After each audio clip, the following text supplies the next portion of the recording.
Escolhe, ou vai pro asilo ou dorme na rua. Minha nora gritou no meio do jantar. Respirei fundo. Levantei da mesa sem dizer uma palavra. Peguei minha bolsa e saí pela porta. Uma semana depois, um advogado apareceu na casa deles com 3 documentos. Quando meu filho leu o primeiro, empalideceu e não conseguiu terminar.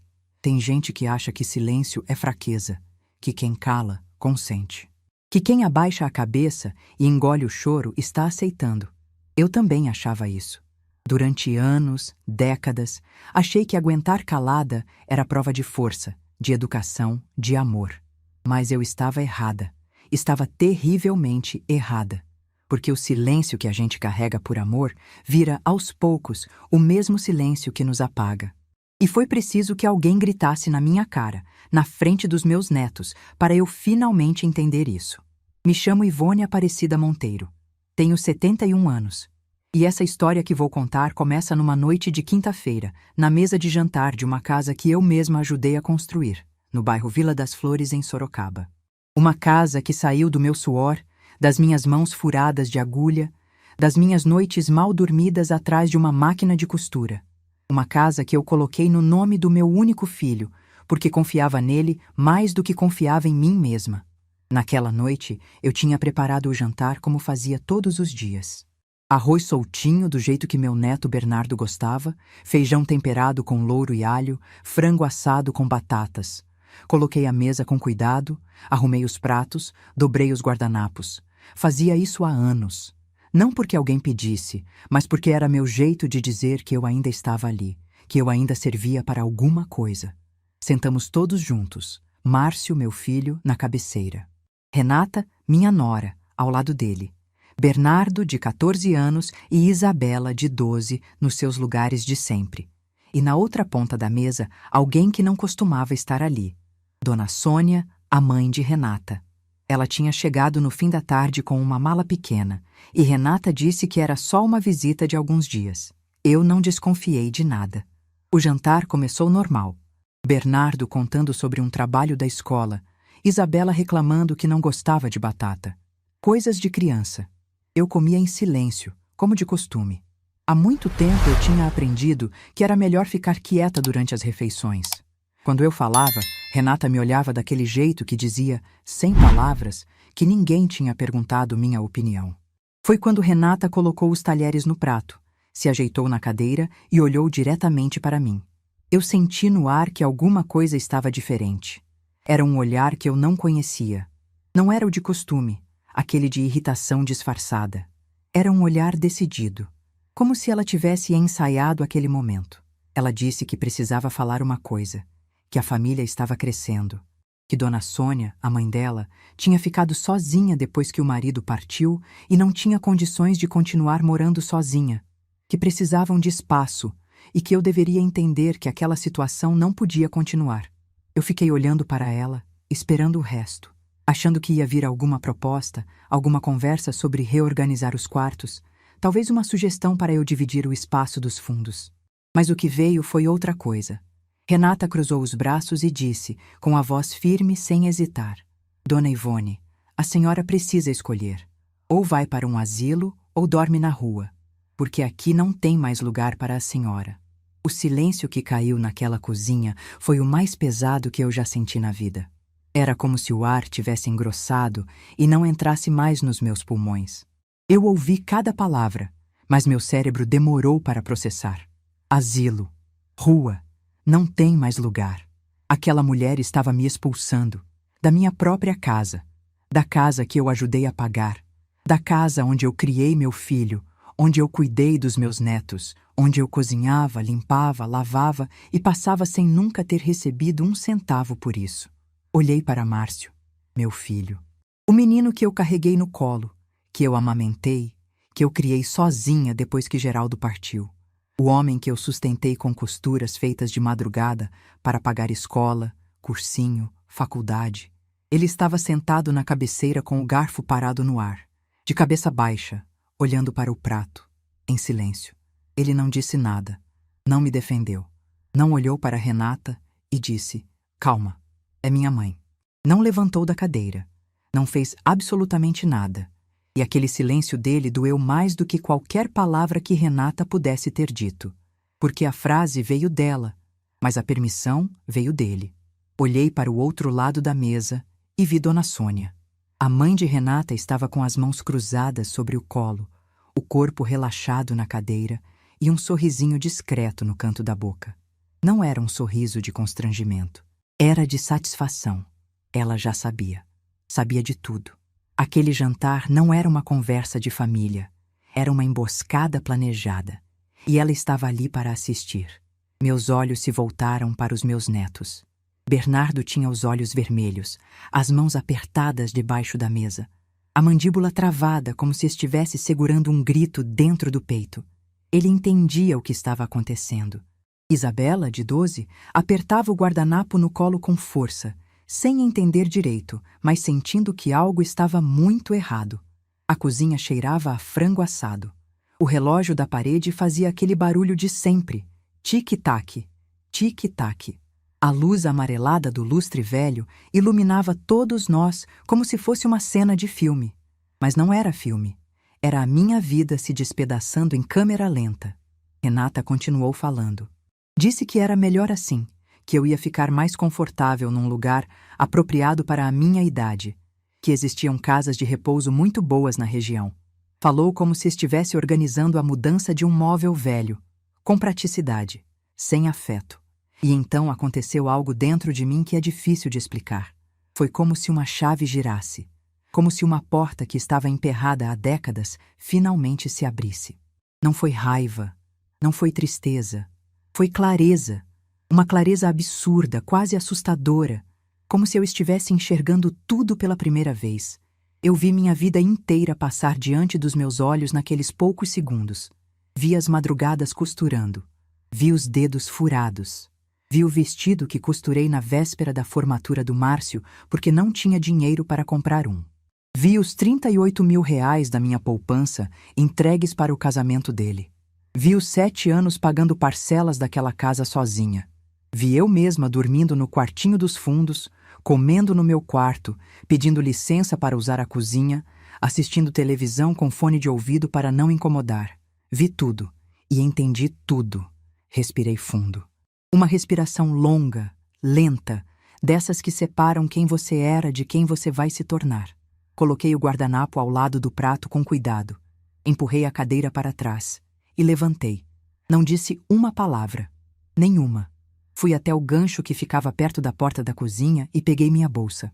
Aquela bolsa marrom de couro que eu comprei numa promoção de feira que Renata sempre olhava com desdém. Vesti meu casaco cinza, o mesmo que eu costurei com minhas próprias mãos 2 invernos atrás, com sobra de tecido de uma encomenda. Caminhei até a porta da frente. Abri, senti o ar frio da noite entrar e bater no meu rosto. E saí. Não olhei para trás. Não chorei. Não bati a porta. Simplesmente saí, como quem sai de um lugar que já não lhe pertence. E o que eu ouvi, do lado de fora, enquanto caminhava pelo jardim que eu mesma tinha plantado, foi o som dos talheres voltando aos pratos. Eles continuaram jantando. Continuaram comendo a comida que eu preparei, sentados na mesa que eu arrumei, dentro da casa que eu paguei. Como se eu nunca tivesse existido. Caminhei 3 quadras até o ponto de ônibus. A noite estava fria e a rua estava vazia. Sentei naquele banco de cimento e fiquei olhando para as luzes dos postes, ouvindo o barulho distante dos carros. Minha bolsa no colo, meu casaco cinza me protegendo do vento, e dentro de mim uma sensação que eu não sentia há muito, muito tempo. Não era desespero, não era medo, era silêncio. Mas não o silêncio de quem foi calada. O silêncio de quem escolheu não falar. O silêncio de quem está juntando forças para o que vem depois. Peguei meu celular e disquei um número. Não era do Márcio, não era de nenhum parente. Era de um lugar que ninguém na minha família sabia que existia. Quando a ligação caiu na caixa postal, eu não deixei recado. Apenas sorri e desliguei, porque aquele número era de uma advogada. Uma advogada que eu havia procurado 2 anos antes, quando senti que esse dia, mais cedo ou mais tarde, ia chegar. O ônibus chegou às 9h42. Eu sei porque olhei no celular. Subi, paguei a passagem e sentei na janela. O motorista me olhou pelo retrovisor como se estivesse preocupado com uma senhora sozinha àquela hora da noite. Mas eu não estava sozinha. Não mais. Porque pela primeira vez em décadas eu estava comigo mesma. O ônibus seguiu pela avenida principal, passou pelas luzes da cidade, cruzou bairros que eu conhecia e outros que nunca tinha reparado. E enquanto as ruas passavam pela janela como um filme mudo, eu fui pensando em tudo o que havia acontecido. Não só naquela noite, mas nos últimos 20 e tantos anos. Pensei em Geraldo. No sorriso dele quando chegava do trabalho com graxa nas mãos e me dava um beijo na testa dizendo que o jantar cheirava bem. Pensei no dia em que ele se foi e eu tive que segurar o chão para não desabar junto. Pensei em Márcio adolescente, chorando no meu ombro dizendo que não sabia viver sem o pai. Pensei nas promessas que fiz, que ele nunca ia passar necessidade, que eu daria conta, que seria pai e mãe ao mesmo tempo. E eu cumpri. Cumpri cada uma daquelas promessas. Com meus dedos, com minhas noites, com meu corpo, com minha alma. Mas ele não cumpriu nenhuma das dele. 40 minutos depois, o ônibus parou no meu destino. Desci, caminhei 2 quadras e parei diante de um prédio simples de 3 andares. Tirei da bolsa um chaveiro com 2 chaves prateadas. Abri o portão, subi as escadas e abri a porta do apartamento 204. Era um lugar pequeno. 2 quartos, sala, cozinha, uma janela que dava para um quintal com pé de jabuticaba. Estava vazio, limpo, silencioso. Cheirava a tinta e a possibilidade. Acendi a luz. Coloquei minha bolsa na bancada da cozinha. Tirei o casaco e pendurei na cadeira. Enchi um copo d'água e bebi devagar, encostada na pia, olhando para o teto branco. Aquele apartamento em Votorantim era meu. Só meu. Herança de Dona Olívia, minha tia-avó, que partiu sem filhos e me deixou aquele bem como se soubesse que um dia eu ia precisar de um porto. Eu mantive o imóvel alugado durante anos e guardei cada centavo numa conta que ninguém conhecia. Quando o último inquilino saiu, 3 meses antes, eu não aluguei de novo. Algo dentro de mim disse para esperar. E agora eu sabia por quê. Naquela noite, deitada no chão do quarto vazio, usando meu casaco como travesseiro, olhando para o teto iluminado pela luz da rua que entrava pela janela, eu não chorei. Fiquei ali, quieta, respirando devagar, ouvindo os sons de uma cidade que não me conhecia. E pela primeira vez em anos, senti paz. Não a paz de quem desistiu, a paz de quem decidiu. Peguei o celular e abri a lista de contatos. Rolei até encontrar o nome. Doutora Patrícia, assistência jurídica. Digitei uma mensagem curta. Doutora, aconteceu. Preciso da senhora. Amanhã cedo, pode ser? A resposta veio em menos de 2 minutos. Pode sim, dona Ivone. Estarei esperando às 8 horas. Vamos resolver isso. Coloquei o celular do lado e fechei os olhos. O silêncio do apartamento me envolveu como um cobertor. E ali, naquele chão frio de um apartamento vazio, eu dormi o sono mais tranquilo que tive em muito tempo. Eles achavam que eu não tinha para onde ir, que eu ia chorar, implorar, voltar de cabeça baixa pedindo desculpas por existir. Mas ninguém, absolutamente ninguém, estava preparado para o que viria a seguir. Vocês devem estar se perguntando como uma mulher de 71 anos chegou àquele ponto. Como é que alguém sai da própria casa numa noite de quinta-feira, sem mala, sem plano aparente, sem chorar? A resposta é simples. Aquela noite foi só o último ponto de uma costura que já vinha se desfazendo há muito tempo. E para vocês entenderem de verdade, eu preciso voltar lá atrás. Bem lá atrás. Até o dia em que tudo começou a mudar. Eu conheci Geraldo Monteiro quando tinha 19 anos. Ele era mecânico, trabalhava numa oficina no centro de Sorocaba e tinha as mãos mais ásperas e ao mesmo tempo mais gentis que eu já segurei na vida. Era um homem quieto, daqueles que dizem pouco, mas fazem muito. Não era de flores nem de poesia, mas toda noite, quando chegava do trabalho com graxa nos dedos e o cheiro de óleo na roupa, ele passava pela cozinha, me dava um beijo na testa e dizia: "Cheira bem, Ivone." E aquilo, para mim, valia mais que qualquer declaração. Nos casamos quando eu tinha 21 anos. Cerimônia simples, na igreja do bairro, com bolo feito pela minha mãe e enfeites que eu mesma costurei. A gente não tinha muito, mas tinha o suficiente. Com o que juntávamos, fomos pagando a casinha no Jardim São Paulo, parcela por parcela. Márcio nasceu quando eu tinha 26 anos. Quando colocaram aquele menino nos meus braços, eu senti que o mundo tinha ganhado um sentido novo. Os primeiros anos dele foram os mais felizes da minha vida. A casa era pequena, o dinheiro era curto, mas a gente se bastava. Geraldo consertava carros de dia e brincava com o menino à noite. Nos fins de semana, íamos à praça tomar sorvete debaixo do ipê amarelo. Márcio cresceu cercado de amor, de presença, de rotina. Quando Márcio fez 16 anos, o mundo desabou. Geraldo saiu para trabalhar numa segunda-feira de manhã, como sempre fazia. Me deu o beijo na testa. Disse que o café estava bom e que ia tentar consertar a cerca do quintal antes de escurecer. Às 3 da tarde, recebi uma ligação da oficina.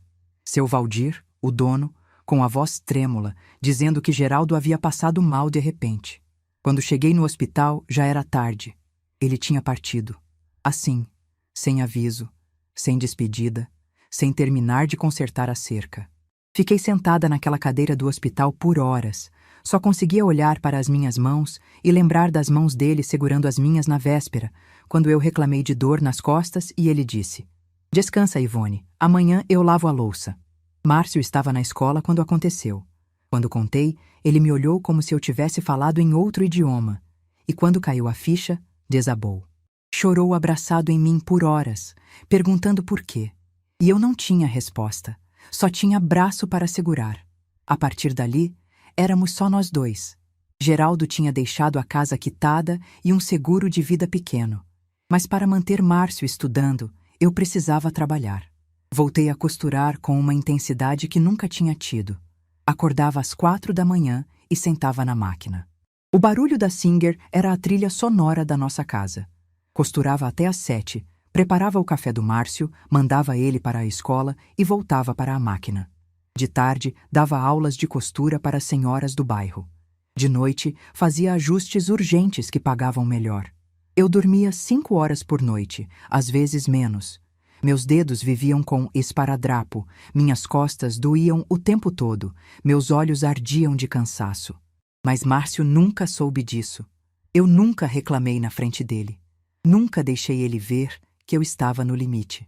Quando ele chegava da escola, o almoço estava na mesa, a casa estava limpa e eu tinha um sorriso no rosto, mesmo quando por dentro eu estava desmoronando. Márcio foi um bom aluno. Passou no vestibular para engenharia civil numa faculdade particular de Sorocaba. A mensalidade era alta e eu sabia que ia ser apertado, mas fiz as contas, cortei gastos, aceitei mais encomendas e disse para ele: "Filho, sua única obrigação é estudar. O resto eu dou conta." E dei conta. Durante 5 anos, paguei faculdade, livros, transporte, alimentação. Teve mês que eu não comprava nada para mim. Nem creme para as mãos que viviam ressecadas de tanto lavar tecido. Tinha noite que eu jantava um pão com café para garantir que ele tivesse almoço no dia seguinte. Mas nunca contei para ele. Nunca. Eu achava que mãe era isso. Se sacrificar em silêncio para que o filho nunca sentisse falta de nada. Na formatura, eu estava na 4ª fileira da plateia, com um vestido azul marinho que costurei na véspera, com sobra de tecido de uma encomenda de cortinas. Meus dedos estavam com esparadrapo. Meus sapatos eram os mesmos de 3 anos atrás.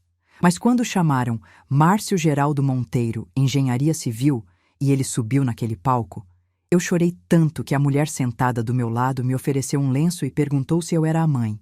Eu disse que sim, e ela respondeu: "Parabéns, dona, a senhora deve ter orgulho." E eu tinha, um orgulho que transbordava. Naquele momento, cada dedo furado, cada noite sem dormir, cada janta de pão com café, tudo valeu a pena. Pelo menos foi o que eu pensei. Márcio conseguiu emprego rápido, entrou numa construtora como engenheiro júnior e em 2 anos já estava bem posicionado. Foi nessa época que conheceu Renata. Ela trabalhava no setor financeiro da mesma empresa. Bonita, bem vestida, unhas sempre feitas, cabelo sempre arrumado. Falava com segurança, se portava com elegância. Márcio ficou encantado. No começo, eu tentei gostar dela. De verdade. Quando ele trouxe Renata em casa pela primeira vez, preparei um almoço caprichado. Arroz, feijão tropeiro, frango ao molho pardo, farofa, salada. Ela comeu pouco, elogiou com educação, mas eu percebi que olhava para a cozinha com um certo desconforto, como se a simplicidade da minha casa fosse algo constrangedor. Quando Márcio anunciou o noivado, fiz o que sempre fiz. Pensei nele antes de mim. Ofereci minha poupança. 38 mil reais que levei mais de uma década para juntar, ponto por ponto, costura por costura, centavo por centavo. Era tudo que eu tinha guardado, além do necessário para viver. Márcio hesitou no início. Disse que não precisava, mas Renata aceitou rápido. Sorriu, me abraçou e disse: "Obrigada, dona Ivone. A senhora é muito generosa." E eu me senti valorizada. Pela primeira vez em anos, me senti vista. O casamento foi bonito. Igreja decorada, buffet para 120 pessoas, vestido da noiva importado. Eu sentei na primeira fileira com orgulho. Quando Márcio olhou para mim durante a cerimônia e sorriu, eu pensei que aquele sorriso era o pagamento de tudo, que aquele filho feliz era a prova de que minha vida tinha dado certo. 3 meses depois, veio a conversa sobre a casa. Márcio disse que ele e Renata queriam comprar um imóvel, mas que não tinham entrada suficiente. Renata queria uma casa no Vila das Flores, bairro novo, perto da família dela, com escola boa por perto. Eu olhei para o meu filho e vi nele o mesmo menino que chorava no meu ombro pedindo ajuda. E fiz o que sempre fiz, ajudei. Fui ao banco, dei a entrada com o que restava das minhas economias. Assinei como fiadora. E as parcelas do financiamento que deveriam ser divididas, aos poucos foram caindo só no meu colo. No primeiro mês, Márcio disse que estava apertado. No segundo, que ia compensar depois. No terceiro, já nem falava mais no assunto. E eu, sem querer causar conflito, continuei pagando, sozinha. Durante 7 anos. A casa saiu no nome dele. Na época, o gerente do banco explicou que facilitava a aprovação do crédito. Eu não questionei. Assinei os papéis com a mesma confiança com que costurava, acreditando que cada ponto estava no lugar certo. Quando me mudei para a casa nova, fui para o quartinho dos fundos. Era um cômodo pequeno, que originalmente seria depósito, mas que adaptei com minhas economias. Coloquei uma cama de solteiro, uma cômoda, uma televisão pequena. Renata ficou com o quarto principal. O segundo quarto virou o escritório dela e o terceiro ficou reservado para o bebê que viria. Eu aceitei o quartinho sem reclamar. Afinal, o importante era estar perto do meu filho. Nos primeiros anos, eu era útil. Muito útil. Acordava antes de todos, preparava o café, arrumava a casa, lavava a roupa, passava, cozinhava o almoço e o jantar. Quando Bernardo nasceu, fui eu quem ficou com ele nas madrugadas de cólica. Renata dizia que precisava descansar para trabalhar no dia seguinte, e eu entendia. Então andava pela cozinha com o bebê no colo, cantando baixinho, até ele parar de chorar. Quantas madrugadas assim? Quantas? Quando Isabela nasceu, 2 anos depois, a rotina se multiplicou. 2 crianças, a casa para cuidar, a comida para fazer, a roupa para lavar. Eu era avó, babá, cozinheira, faxineira e costureira, tudo ao mesmo tempo. E não recebia nada por isso. Nem salário, nem obrigado, nem um olhar de reconhecimento. Eu era a engrenagem invisível. A peça que faz a máquina funcionar, mas que ninguém repara até que quebra. A mudança de Renata foi gradual. No primeiro ano de casamento, ela me tratava com educação distante. No segundo, com tolerância impaciente. A partir do terceiro, com irritação aberta. Os comentários começaram, que meu tempero era forte demais, que eu ocupava o banheiro na hora errada, que a casa ficava com cheiro de comida o dia inteiro, que eu fazia barulho com a televisão, que eu dava opinião demais na criação das crianças. Cada comentário era uma alfinetada, pequena, isolada, aparentemente inofensiva. Mas quem costura sabe, uma alfinetada não faz nada, mas 100 alfinetadas no mesmo lugar furam até o couro mais grosso. E Márcio? Meu filho assistia a tudo em silêncio. Sentava no sofá, mexia no celular e, quando Renata terminava de me diminuir, ele mudava de assunto como se nada tivesse acontecido. Nunca disse uma palavra em minha defesa. Nunca. E cada silêncio dele era uma confirmação muda do que Renata dizia, que eu estava sobrando. Comecei a me recolher. Passei a comer sozinha no meu quartinho. Assistia televisão com fone de ouvido para não incomodar. Evitava a sala quando eles tinham visita. Parei de dar opinião sobre qualquer coisa. Pedia licença para entrar na cozinha da casa que eu mesma ajudei a pagar. E aos poucos, sem perceber, fui me tornando um fantasma dentro da minha própria vida. Teve um dia que me marcou de uma forma que eu nunca vou esquecer.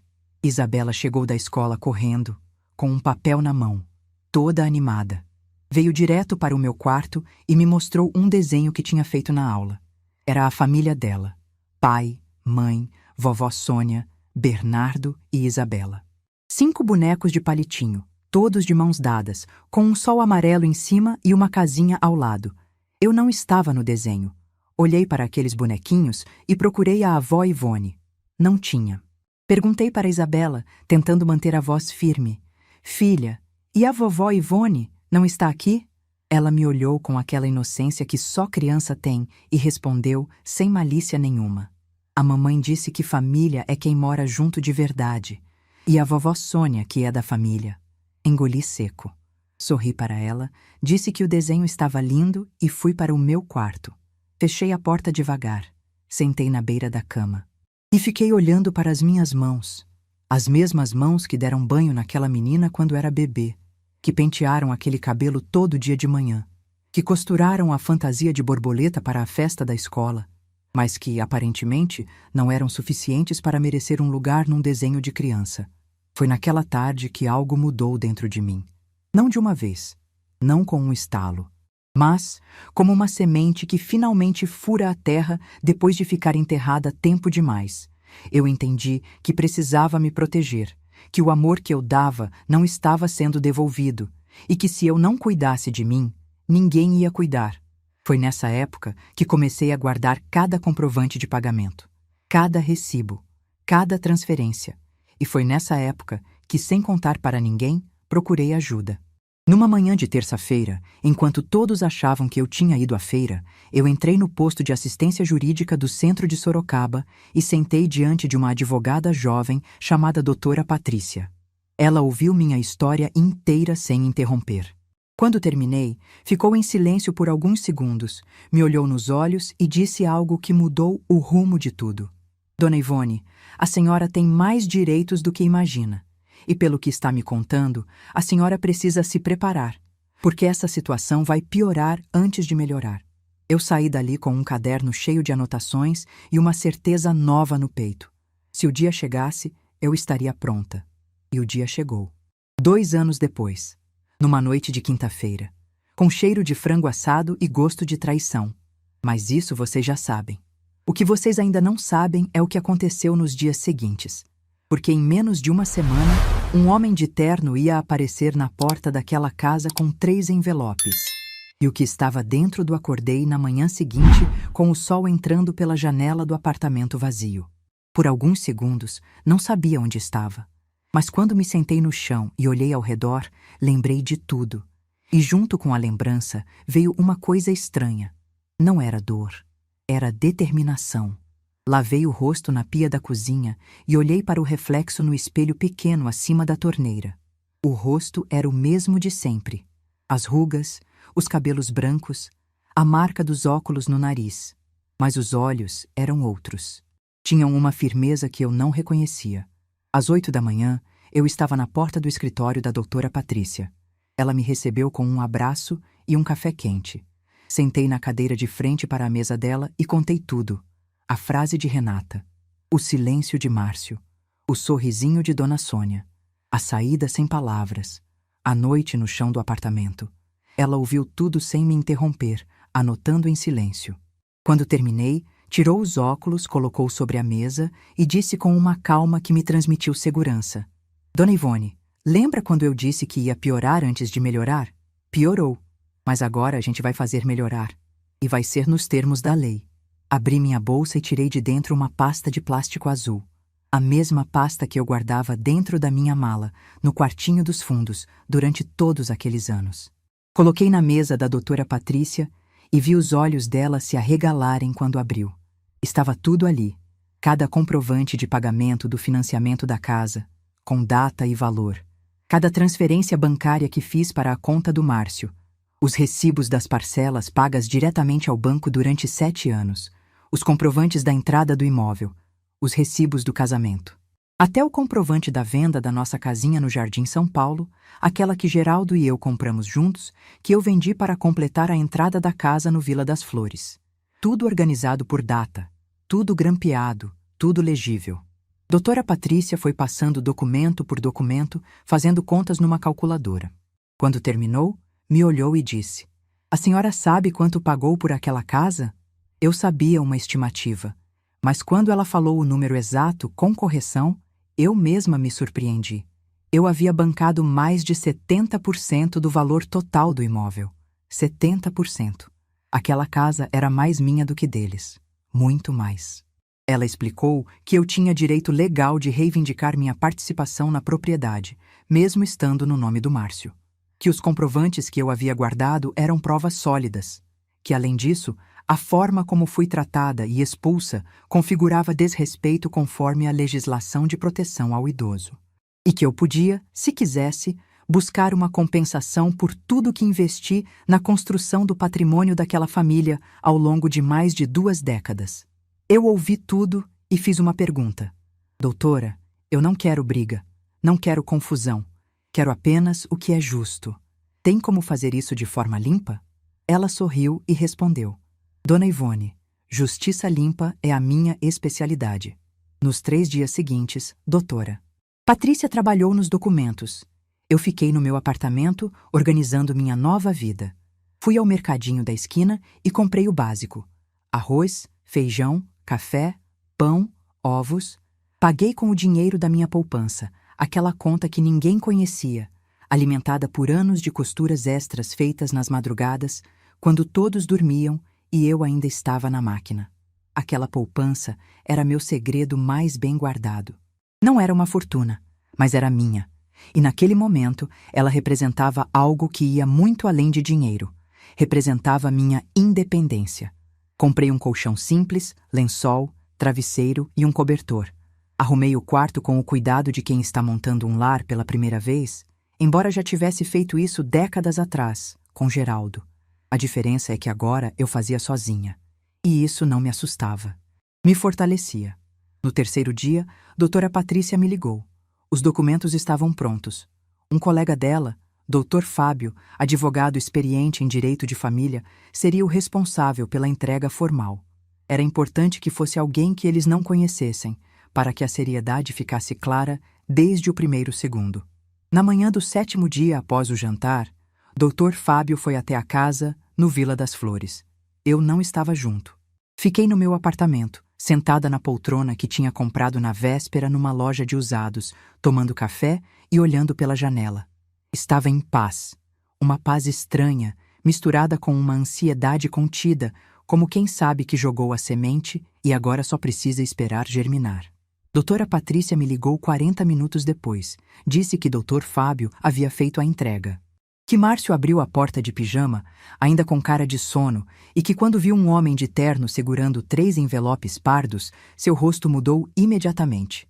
Dr. Fábio se apresentou, perguntou se ele era Márcio Geraldo Monteiro e pediu para entrar. Márcio hesitou, mas deixou. Renata apareceu na sala segundos depois, com Dona Sônia logo atrás. As 3 crianças estavam na escola.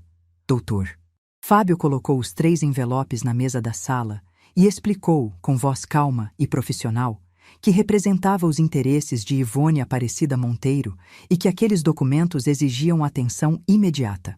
O primeiro envelope. Márcio abriu com as mãos trêmulas. Era uma ação de reconhecimento de propriedade parcial do imóvel. Página por página, os comprovantes apareciam. A venda da casinha do Jardim São Paulo para pagar a entrada, as transferências mensais para cobrir as parcelas do financiamento, os 7 anos de pagamentos feitos exclusivamente por mim. No final, o cálculo. Eu havia bancado 73% do valor total daquela casa. Doutora Patrícia me contou depois que Márcio empalideceu ao ler a primeira página. As mãos dele tremiam tanto que o papel chacoalhava. Ele não conseguiu passar da 2ª folha. Ficou olhando para os números como se estivesse vendo aquilo pela primeira vez. E, de certa forma, estava. Porque durante todos aqueles anos em que eu pagava as parcelas em silêncio, ele simplesmente não quis enxergar.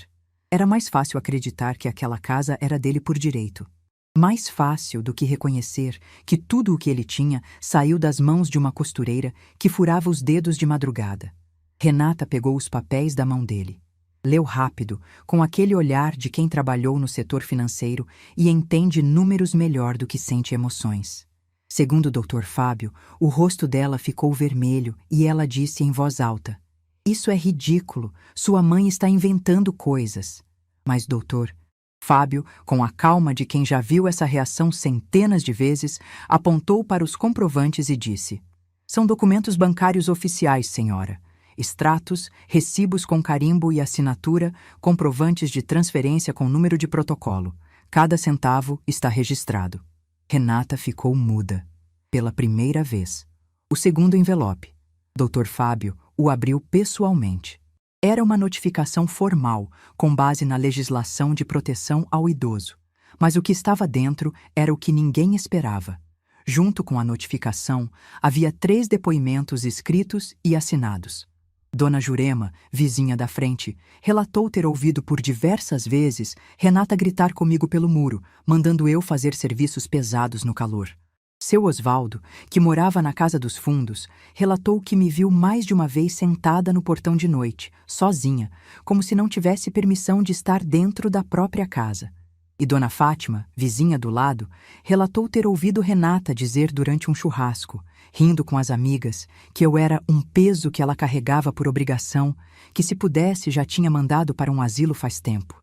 Cada depoimento era uma fotografia em palavras de tudo que eu vivi calada durante anos. Coisas que eu achava que ninguém via, que ninguém ouvia, que ninguém se importava. Mas os vizinhos viram, os vizinhos ouviram, e quando a doutora Patrícia os procurou, cada um deles assinou sem hesitar. Dona Jurema disse para ela: "Faz tempo que eu queria fazer alguma coisa pela Dona Ivone. Ela merece muito mais do que recebeu." Márcio leu os depoimentos em silêncio. Doutora Patrícia me contou que ele engoliu seco várias vezes e que em nenhum momento levantou os olhos do papel. Renata tentou interromper. Disse que eram mentiras, que os vizinhos estavam exagerando, que ninguém entendia a dinâmica da família deles.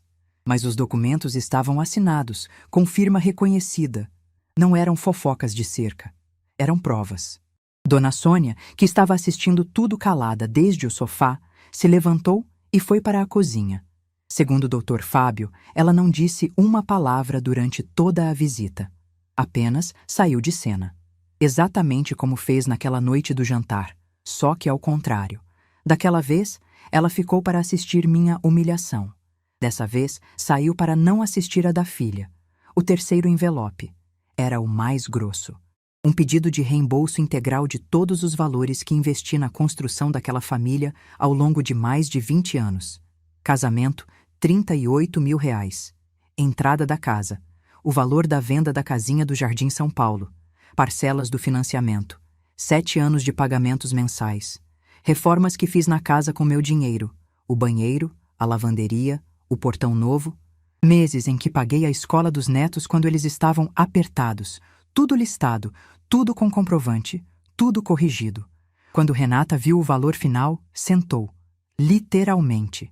As pernas falharam e ela desabou na cadeira.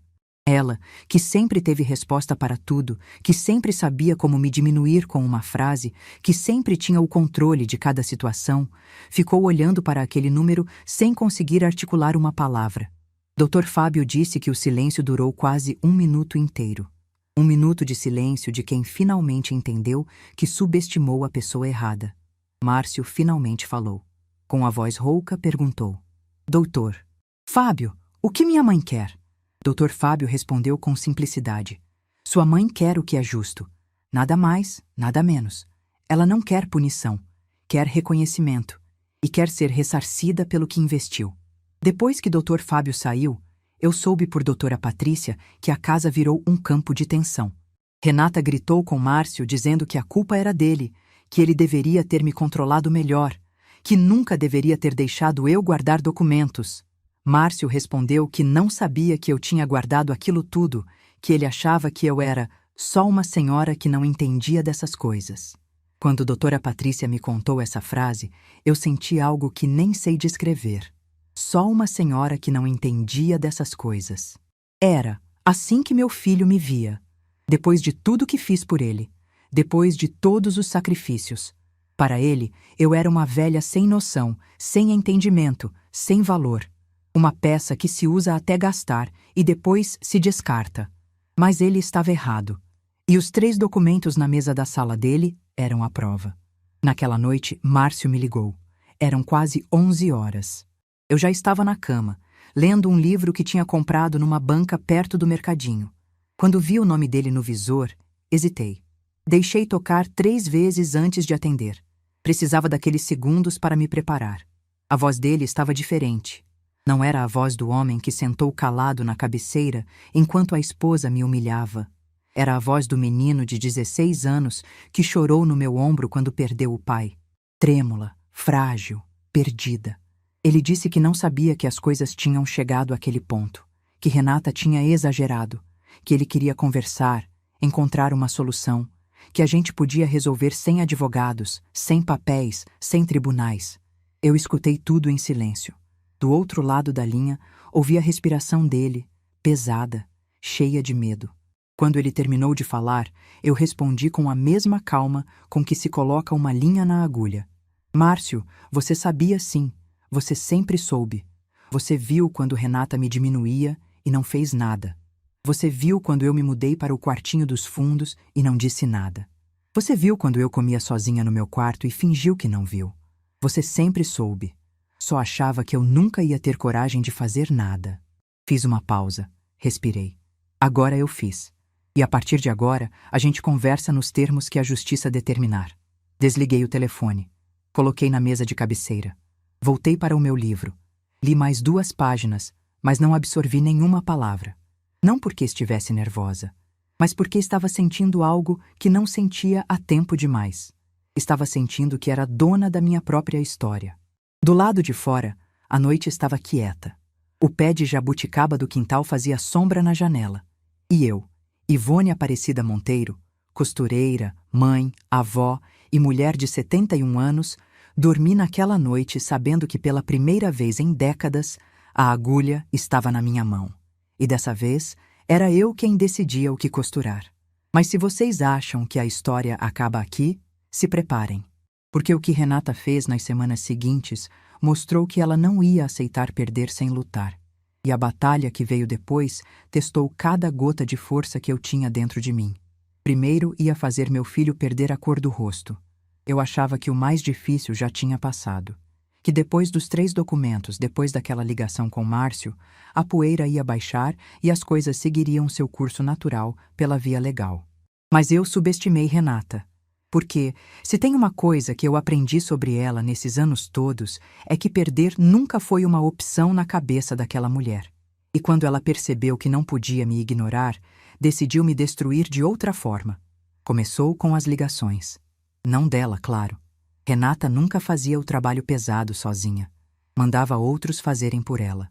Na primeira semana após a entrega dos documentos, recebi ligações de parentes que há anos não falavam comigo. Tia Conceição, que eu não via desde o casamento do Márcio, ligou dizendo que ficou sabendo da confusão e que eu deveria pensar na família.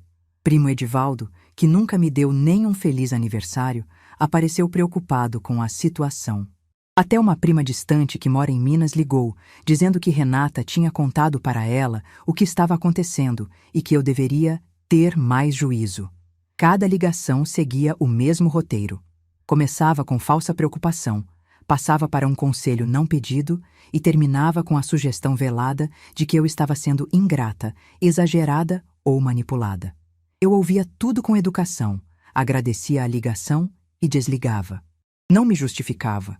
Não me explicava, não pedia opinião, porque eu sabia exatamente de onde vinham aquelas palavras, da boca de Renata. Mas o pior veio depois. Numa terça-feira, doutora Patrícia me ligou com a voz séria. Disse que a defesa do Márcio e da Renata havia protocolado uma contestação alegando que eu não estava em plenas condições mentais para tomar decisões legais. Que, segundo eles, eu estava sendo manipulada por uma advogada oportunista que se aproveitava de uma idosa confusa. Pediram uma avaliação para comprovar que eu não tinha capacidade de gerenciar meus próprios assuntos. Quando ouvi aquilo, confesso que senti o chão tremer. Não de medo, de indignação. Meu próprio filho, o menino que eu criei, estava alegando que eu era incapaz. O mesmo menino que eu sustentei sozinha, que eu eduquei sozinha, que eu coloquei na faculdade sozinha. Estava dizendo para um juiz que a mulher que fez tudo isso não tinha condições de pensar por si mesma. Doutora Patrícia me acalmou. Disse que esse tipo de manobra era comum em casos assim e que raramente funcionava. Que a gente ia responder com fatos, com documentos, com a mesma serenidade de sempre. Marcou uma avaliação com uma profissional indicada pelo próprio sistema jurídico, uma psicóloga chamada doutora Andréia, que faria um laudo sobre minhas condições cognitivas. A avaliação aconteceu numa manhã de quarta-feira, no consultório da doutora Andréia, que ficava num prédio comercial no centro de Sorocaba. Eu fui sozinha, de ônibus, vestindo a mesma roupa que usava para ir à feira. Não tinha nada para provar e ninguém para impressionar. Só precisava ser eu mesma. Doutora Andréia me recebeu com gentileza. Era uma mulher de uns 40 anos, cabelo preso, óculos redondos, voz calma. Conversamos por quase 2 horas. Ela me fez perguntas sobre minha rotina, minha história, minha relação com a família. E eu contei tudo como estou contando para vocês agora. Com calma, com detalhes, com clareza. No final da sessão, ela tirou os óculos e disse: Dona Ivone, em mais de 15 anos de profissão, poucas vezes encontrei alguém da sua idade com tanta lucidez, coerência e capacidade de articulação. A senhora não apenas está em plenas condições mentais, como demonstra uma inteligência emocional que muitas pessoas mais jovens não têm. Quando o laudo ficou pronto e foi anexado ao processo, a estratégia de Renata desmoronou. A contestação foi negada. E o processo voltou a correr normalmente, agora com ainda mais força do meu lado, porque a tentativa deles de me desqualificar acabou provando exatamente o contrário. Que eu sabia perfeitamente o que estava fazendo. Mas Renata ainda tinha uma carta na manga. E essa foi a que mais doeu. Numa sexta-feira à noite, recebi uma mensagem de uma amiga do grupo da igreja que eu frequentava em Sorocaba. Era uma captura de tela de uma conversa num grupo de WhatsApp do bairro Vila das Flores. Renata tinha escrito um texto longo contando a versão dela da história. Dizia que eu era uma sogra controladora, que sempre tentou mandar na vida do casal. Que eu vivia reclamando de tudo, que era impossível conviver comigo, e que quando eles pediram educadamente para eu considerar outras opções de moradia, eu fiquei furiosa e contratei uma advogada para arrancar dinheiro do próprio filho. Li aquele texto 3 vezes. Na primeira senti raiva, na segunda, tristeza, na terceira, algo inesperado, pena. Pena de uma mulher que precisava mentir publicamente para se sentir no controle, que precisava distorcer a realidade para não encarar o que tinha feito. Não respondi. Não mandei minha versão para ninguém. Não pedi para ninguém me defender. Porque eu havia aprendido algo muito importante naqueles meses. Quem precisa gritar para ser ouvido geralmente não tem nada de verdade para dizer. E quem tem a verdade do seu lado pode se dar ao luxo do silêncio. Doutora Patrícia, por outro lado, não ficou parada. Quando soube das mensagens, orientou que guardássemos tudo como prova adicional. Cada captura de tela, cada mensagem, cada comentário. Tudo poderia ser útil para demonstrar o padrão de comportamento. Os meses seguintes foram de espera. O processo correu pelo sistema jurídico com a lentidão que todo mundo conhece. Mas doutora Patrícia me mantinha informada de cada etapa, a cada audiência, a cada parecer, a cada movimentação. E a cada atualização, a posição ficava mais clara. Os documentos que eu havia guardado durante anos eram irrefutáveis. A participação financeira estava comprovada. O destrato estava documentado. E a tentativa de me desqualificar mentalmente tinha se voltado contra eles. Enquanto o processo caminhava, eu fui construindo minha nova vida em Votorantim. Reformei o apartamento com calma, sem pressa. Pintei a sala de amarelo claro, porque sempre quis uma sala assim. Renata dizia que amarelo era cor de pobre, pois eu olhava para aquela parede toda manhã e via a cor mais bonita do mundo, a cor da minha liberdade. Comprei uma poltrona numa loja de usados e coloquei do lado da janela onde batia sol de manhã. Ali passei a tomar meu café, a ler meus livros, a costurar pequenas peças que vendia para vizinhas do prédio. Plantei temperos na varanda. Manjericão, hortelã, cebolinha. Cada vaso era uma declaração de que eu estava plantando raízes naquele lugar. Raízes minhas, só minhas. Voltei a costurar não por necessidade, mas por prazer. Descobri que a costura, que durante décadas foi minha prisão e minha sobrevivência, podia ser também minha terapia. Cada ponto era uma meditação, cada tecido era uma possibilidade. Fiz cortinas para o apartamento, almofadas para a poltrona, um vestido novo para mim. Um vestido que eu escolhi, no tecido que eu quis, na cor que me fazia sorrir. Ninguém ia reclamar do modelo, ninguém ia dizer que era simples demais. Era meu e isso bastava. No 5º mês depois que saí daquela casa, num sábado de tarde, a campainha tocou. Eu estava na cozinha terminando um bolo de fubá. Limpei as mãos no pano de prato e fui abrir a porta sem imaginar o que me esperava. Era Bernardo, sozinho, de bicicleta. Suado, com o rosto vermelho de tanto pedalar, a mochila nas costas e os olhos cheios de água. Votorantim não é perto de Sorocaba. Ele deve ter pedalado por mais de 1 hora para chegar ali. Quando me viu, não disse nada. Largou a bicicleta no corredor e me abraçou com uma força que quase me derrubou. Eu senti os ombros dele tremendo e percebi que estava chorando. Ficamos ali, na porta do apartamento, abraçados, por um tempo que não sei medir. Podia ter sido 1 minuto ou 10. Não importava. Cada segundo daquele abraço curava uma ferida que eu achava que nunca ia cicatrizar. Quando finalmente se soltou, ele me olhou com aqueles olhos de menino que está virando homem e disse com a voz embargada: Vó, naquela noite do jantar, eu queria ter levantado junto com a senhora. Mas eu congelei. Fiquei ali sentado sem conseguir me mexer. Me desculpa. Segurei o rosto dele com as 2 mãos. Aquele rosto que eu vi nascer, que eu ninei de madrugada, que eu limpei quando ele chorava de cólica. E disse: Meu filho, você não precisava ter levantado. Você tinha 14 anos e estava assustado. Você só precisava saber que a sua avó não ia aceitar aquilo. E agora você sabe. Ele secou os olhos com a manga da camiseta e sorriu. Um sorriso tímido, meio torto, que me lembrou Geraldo. E disse uma coisa que eu vou carregar comigo até meu último dia nesse mundo. Vó, a senhora é a pessoa mais forte que eu conheço. E eu tenho orgulho de ser seu neto.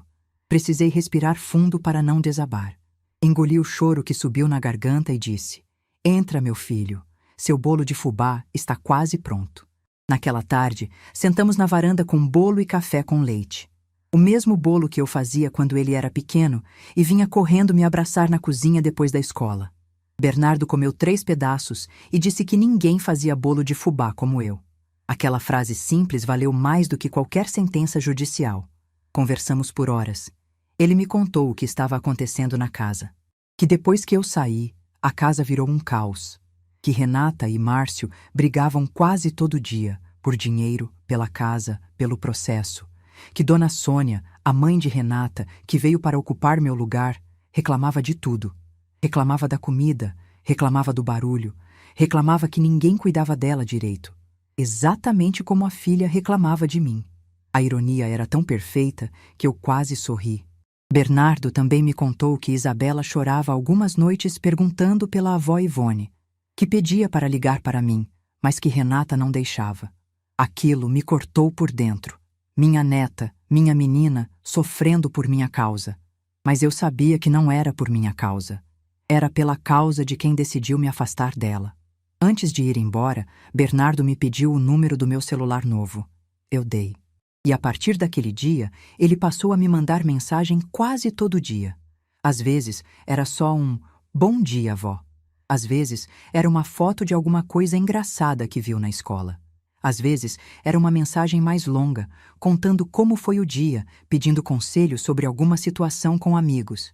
Ele tinha encontrado na avó a pessoa em quem podia confiar. E eu tinha encontrado nele a prova de que nem todo afeto que plantei foi perdido. 8 meses depois do jantar, doutora Patrícia me ligou com a notícia que eu esperava. O processo havia chegado a um ponto em que a recomendação era um acordo. Os direitos estavam claros, as provas eram sólidas e continuar litigando só ia custar mais tempo e dinheiro para os dois lados. Márcio foi orientado pelo próprio advogado a negociar. O acordo foi assinado num cartório em Sorocaba, numa tarde de terça-feira. Eu fui com doutora Patrícia. Márcio foi com o advogado dele. Renata não apareceu. Segundo Márcio, ela não quis vir. Não me surpreendi. Sentamos em lados opostos da mesa. Márcio não me olhou nos olhos durante toda a reunião. Assinou os papéis em silêncio, com a mesma cabeça baixa que tinha naquela noite do jantar. E eu assinei com a mesma calma com que costuro, ponto por ponto, sem pressa, sabendo que cada marca no papel era definitiva. Recebi uma compensação financeira significativa. Não foi tudo que investi ao longo de uma vida, porque existem coisas que nenhum dinheiro paga. Noites sem dormir, dedos furados, anos de invisibilidade, isso não tem preço. Mas foi o suficiente para viver com dignidade e tranquilidade. E mais do que o dinheiro, recebi algo que valia infinitamente mais. O reconhecimento oficial, documentado e assinado, de que eu não era uma velha qualquer que podia ser descartada quando deixasse de ser útil. Quando saí do cartório, o sol estava forte. Doutora Patrícia me abraçou na calçada e disse: Dona Ivone, foi uma honra. A senhora me ensinou que coragem não tem idade. Eu agradeci, segurei as mãos dela e disse: Doutora, a senhora me devolveu algo que eu achava que tinha perdido para sempre. Minha voz. Caminhei até o ponto de ônibus. O mesmo ponto onde sentei naquela noite, meses atrás, com a bolsa no colo e o coração apertado. Mas dessa vez, a bolsa carregava documentos assinados a meu favor, e o coração carregava algo muito mais valioso, a certeza de que eu tinha feito a coisa certa. O ônibus chegou. Subi, sentei na janela e olhei para a cidade que passava lá fora. E pela primeira vez em muito tempo não pensei no passado. Pensei no futuro, no meu futuro, um futuro que finalmente era meu para decidir. Mas antes de virar essa página, a vida ainda reservava um momento que eu não esperava. E foi esse momento que me mostrou, de uma vez por todas, que tudo tinha valido a pena. Quase 2 anos se passaram desde aquela noite de quinta-feira. Quase 2 anos desde que uma frase dita na mesa de jantar partiu minha vida em 2 metades, o antes e o depois. E se eu pudesse voltar no tempo e falar com a Ivone que saiu daquela casa de casaco cinza e bolsa no colo, eu diria apenas uma coisa: vai, você vai ficar bem. Na verdade, vai ficar melhor do que esteve em décadas. Porque é isso que aconteceu. Eu fiquei bem. Fiquei mais do que bem. O apartamento em Votorantim, que era apenas paredes vazias e cheiro de tinta naquela primeira noite, hoje é a casa mais bonita que eu já tive. Não bonita de revista, não bonita de novela. Bonita de verdade, de vida vivida, de escolhas feitas por mim e só por mim. A sala amarela, que Renata chamaria de cor de pobre, é o cômodo onde eu passo minhas manhãs, sentada na minha poltrona, tomando café e olhando o sol entrar pela janela. Tem dias que fico ali por 1 hora inteira, só respirando, só existindo, sem que ninguém me olhe, como se eu estivesse ocupando espaço demais. Na varanda, meus vasos de tempero cresceram. O manjericão ficou tão bonito que a vizinha do apartamento de baixo, Dona Glória, me pediu uma muda. Acabamos ficando amigas. Ela tem 66 anos, é aposentada, e toda terça-feira vem tomar café comigo e trocar receitas. Às vezes ficamos a tarde inteira conversando, rindo de coisas bobas, reclamando do preço do tomate, planejando passeios que talvez a gente faça ou talvez não. Não importa. O que importa é que ela me procura porque gosta da minha companhia. Não porque precisa de alguém para cozinhar, lavar ou passar. Voltei a costurar. Mas agora é diferente. Costuro o que eu quero, quando eu quero, no ritmo que eu quero. Fiz cortinas para todas as janelas, almofadas para o sofá, uma toalha de mesa bordada para o Natal. Algumas vizinhas começaram a me pedir peças, e eu comecei a aceitar encomendas pequenas. Não pelo dinheiro, embora ele ajude, mas porque costurar voltou a ser o que era no começo. Um prazer. Uma forma de criar algo bonito com as minhas próprias mãos. Comprei uma máquina nova. Não é uma Singer como a antiga, mas funciona lindamente. Quando sento nela E ouço o barulho do motor, lembro de todas as madrugadas que passei costurando para pagar a escola do Márcio, o cursinho, a faculdade. Mas a lembrança não dói mais como doía. Agora é só uma lembrança. Uma parte da minha história que me trouxe até aqui, mas que não me define mais. Bernardo me visita quase toda semana. Às vezes vem de bicicleta, às vezes Márcio traz de carro. Quando vem sozinho, fica até o fim da tarde. Sentamos na varanda, eu faço bolo de fubá ou pão de queijo e ele me conta sobre a escola, os amigos, uma menina da sala que ele acha bonita, mas não tem coragem de falar. Eu escuto com atenção, dou conselho quando ele pede e fico em silêncio quando ele só precisa de alguém para ouvir. Ele cresceu muito nesses 2 anos. Está mais alto que eu. A voz mudou. O rosto ficou mais parecido com o de Geraldo. Às vezes olho para ele e vejo meu marido nos gestos, no jeito de inclinar a cabeça quando está pensando, no sorriso meio torto. É como se Geraldo tivesse deixado um pedacinho dele no neto. E tem as mensagens. Todo dia, sem falhar, Bernardo me manda um bom dia, avó, com um emoji de sol. Parece pouco. Mas para uma mulher que durante anos sentiu que ninguém lembrava que ela existia, aquele emoji de sol toda manhã é como ter certeza de que alguém no mundo se importa. E se importa de verdade. O momento que eu não esperava, aquele que eu mencionei no final do capítulo anterior, aconteceu num domingo de manhã, 3 meses depois do acordo no cartório. Eu estava na cozinha lavando louça quando a campainha tocou. Sequei as mãos, fui até a porta e abri. Era Isabela. Minha neta estava ali, no corredor do prédio, com um vestidinho florido, uma mochila rosa nas costas e os olhos enormes me olhando com uma mistura de timidez e esperança. Ao lado dela, Márcio. Ele estava encostado na parede, com as mãos nos bolsos e uma expressão que eu nunca tinha visto no rosto dele. Não era constrangimento, não era culpa. Era algo parecido com humildade, uma humildade que ele nunca demonstrou antes. Isabela não disse nada, só me olhou, os olhos encheram de água e ela se jogou nos meus braços. Me abraçou pela cintura e enterrou o rosto na minha barriga. Senti o corpinho dela tremendo e ouvi abafado contra a minha blusa. Vó, eu senti tanta saudade, tanta. Ajoelhei para ficar na altura dela. Segurei o rostinho molhado de lágrimas entre as minhas mãos e olhei bem nos olhos da minha neta. Aqueles mesmos olhos que um dia me mostraram um desenho de família onde eu não existia. E disse: eu também senti, minha filha, todos os dias. Isabela abriu a mochila e tirou um papel dobrado. Abriu com cuidado e me mostrou. Era um desenho, uma família, pai, mãe, Bernardo, Isabela e 2 avós.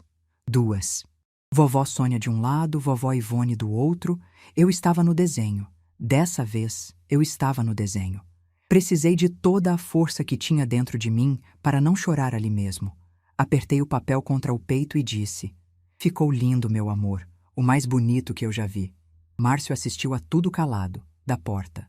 Quando levantei e olhei para ele, ele engoliu seco e disse com a voz baixa: mãe, eu sei que não mereço muita coisa, mas a Isabela precisava ver a senhora, e eu precisava trazer ela. Não disse que estava tudo bem, não disse que perdoava, não disse nada que não fosse verdade. Apenas assenti com a cabeça e disse: entra, Márcio, tem café passado. Foi a primeira vez que meu filho entrou no meu apartamento. Olhou ao redor com atenção. Viu a sala amarela, a poltrona na janela, os vasos na varanda, a máquina de costura no canto. Viu os livros na estante, as cortinas que eu fiz, as almofadas bordadas. Viu uma vida organizada, bonita, funcional. Uma vida que não dependia dele. Enquanto eu servia café e cortava bolo para Isabela, Márcio ficou parado na sala, olhando para uma foto que eu tinha colocado na prateleira. Era uma foto dele criança, no colo de Geraldo, na praça debaixo do ipê amarelo. Eu vi os olhos dele ficarem vermelhos. Ele virou o rosto para eu não perceber. Mas eu percebi. Mãe sempre percebe. Não falamos sobre o passado naquela visita. Não falamos sobre o jantar, sobre os documentos, sobre o processo, sobre nada disso. Falamos sobre Isabela, sobre a escola dela, sobre Bernardo. Conversas leves, cuidadosas, como quem pisa num terreno que sabe que ainda está frágil. Quando foram embora, Isabela me abraçou de novo na porta e perguntou: Vó, posso vir de novo? Eu disse: Pode, meu amor, sempre que quiser. Ela sorriu daquele jeito que só criança sorri, com o rosto inteiro, e saiu saltitando pelo corredor. Márcio ficou parado por um segundo a mais. Me olhou e disse apenas: Obrigado, mãe. 2 palavras. Depois de tudo, depois de anos, 2 palavras. Mas eu vi nos olhos dele que eram sinceras. E por enquanto, era o suficiente. Depois que eles saíram, voltei para a cozinha. Lavei as xícaras, guardei o bolo, limpei a mesa. E então fui até a varanda, sentei na minha poltrona e olhei para o desenho que Isabela tinha me dado. Passei o dedo sobre os bonequinhos de palitinho, todos de mãos dadas. Todas as 2 avós. E ali, naquela varanda, com o sol da manhã batendo no meu rosto e o desenho da minha neta nas mãos, eu chorei. Pela primeira vez desde que saí daquela casa, eu chorei. Não de tristeza, não de raiva, de alívio.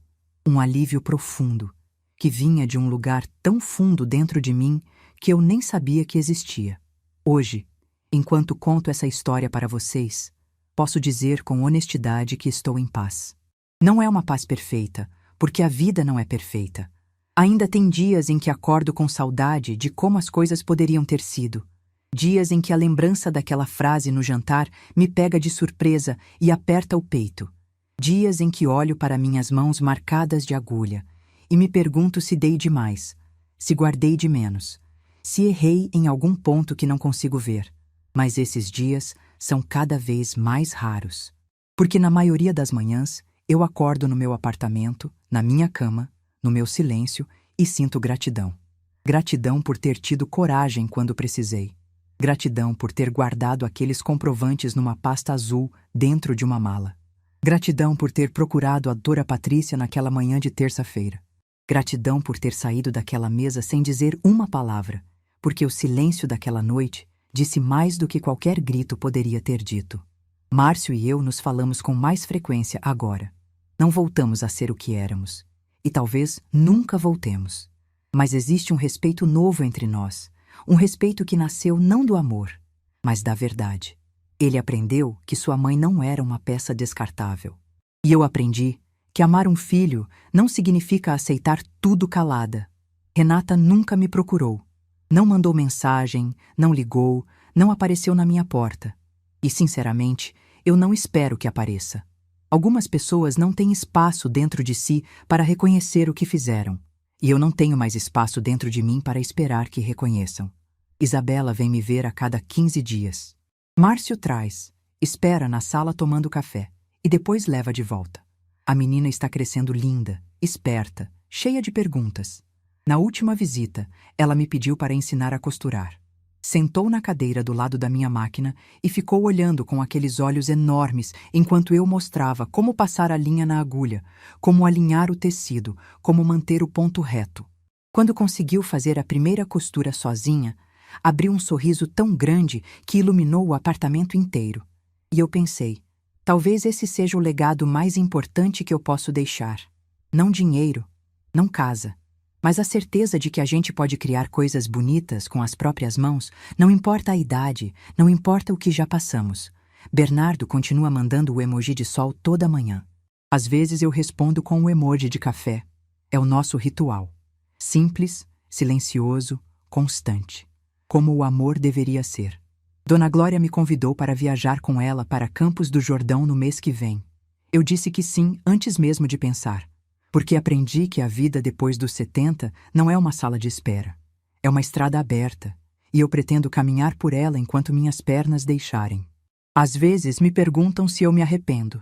Se me arrependo de ter saído daquela mesa, de ter procurado uma advogada, de ter colocado meu filho diante dos fatos. E minha resposta é sempre a mesma. Não.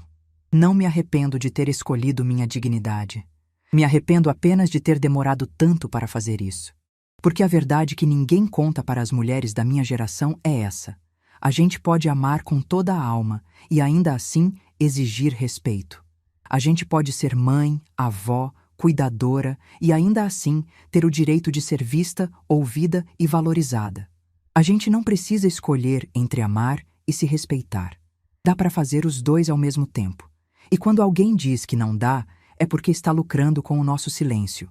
Eu sei que muita gente que está ouvindo essa história talvez esteja passando por algo parecido.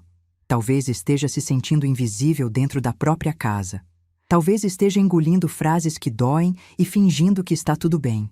Talvez esteja achando que é tarde demais para mudar, que não tem saída, que não tem opção. Eu também achava isso. Achei durante anos. Até que uma noite de quinta-feira me mostrou que a única pessoa que pode decidir quando basta sou eu mesma. Eles acharam que eu ia me curvar, que uma mulher de 71 anos não teria coragem de se levantar da mesa, que eu ia aceitar calada, como sempre aceitei. Mas se esqueceram de algo que eu mesma tinha esquecido. Quem costura a vida inteira sabe que todo tecido tem um limite antes de rasgar. E quando rasga, não tem remendo que conserte. Só resta cortar o molde de novo e começar uma peça inteira do zero. E foi exatamente isso que eu fiz. Hoje, sentada na minha varanda, com meu café, minhas plantas, meu silêncio e o desenho da Isabela colado na geladeira, eu posso dizer com toda certeza: minha vida não acabou naquela noite. Ela começou. E se essa história tocou seu coração, deixe seu like, se inscreva no canal e comente aqui embaixo. No meu lugar, o que você faria? Sua mensagem pode iluminar o dia de alguém.